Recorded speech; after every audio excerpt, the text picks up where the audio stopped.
Hello and welcome to video 4. In this video we're going to be adding our bass line to our chords and our drum section. Let's have a listen to what we have so far. To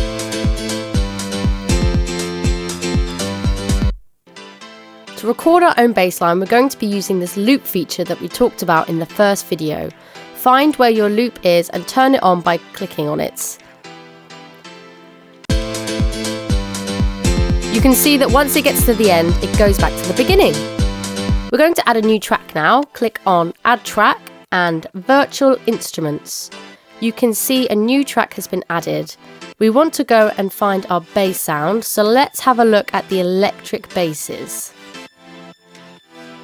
The one that we're going to use is Pumped Up Bass. Click on this to load it in. We're going to start our bass line from the end of bar 8. You can either use your mouse to click on the notes on the keyboard, the musical typing on your computer keyboard, or you can use a plug-in MIDI keyboard. We're going to be using on the keyboard G, H and F. On the piano, H would be A, G would be G, and K would be C, and F would be F. This is the pattern we're going to be using for our bass line. Make sure you always practice before you start recording.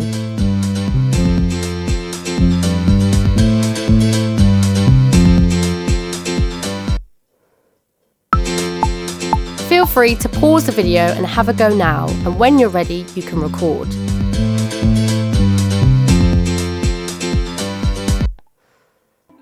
Perfect. We're going to go back and have a listen to it, but first remember to save our work to ensure we don't lose what we've just recorded. Double click on the recording that you've just done and it will open up the MIDI editor. Here you can see the notes that we've played in. If you played a wrong note, you can move and edit it by clicking and dragging it like this. You can also change the timing by moving it from side to side. I'm pretty happy with how it sounds overall, but I just want to adjust the timing.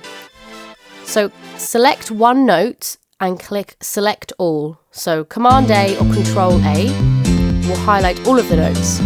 Go over to the left-hand side to the quantize button. The drop-down menu allows you to pick what beat that it will quantize to. I want it to be quite subtle, so I'm going to use 1/16 and I'm going to click quantize. This will shift the notes to the nearest 16th beats and it just makes it sound a little bit more in time. The bass is part of the rhythm section, so it needs to be accurate. I also wanted the bass to sound lower, so instead of re-recording it, I want you to drop it down by 12 semitones, or 1 octave. This is up 1 octave, which we don't want. So I'm going to go down by 2 lots of 12 now. Let's have a listen. That's better. It's got a bit more bass sound. We can also solo the track. That means you will only hear the bass line and you can turn it on and off by clicking on it. The same applies with the mute button. Once selected, you can hear everything but the bass track. We are going to extend this bass line, so drag it to the end of bar 24, just before our other chord section comes in. Last but not least, make sure to save your work and we'll be doing our second bass line in the next video.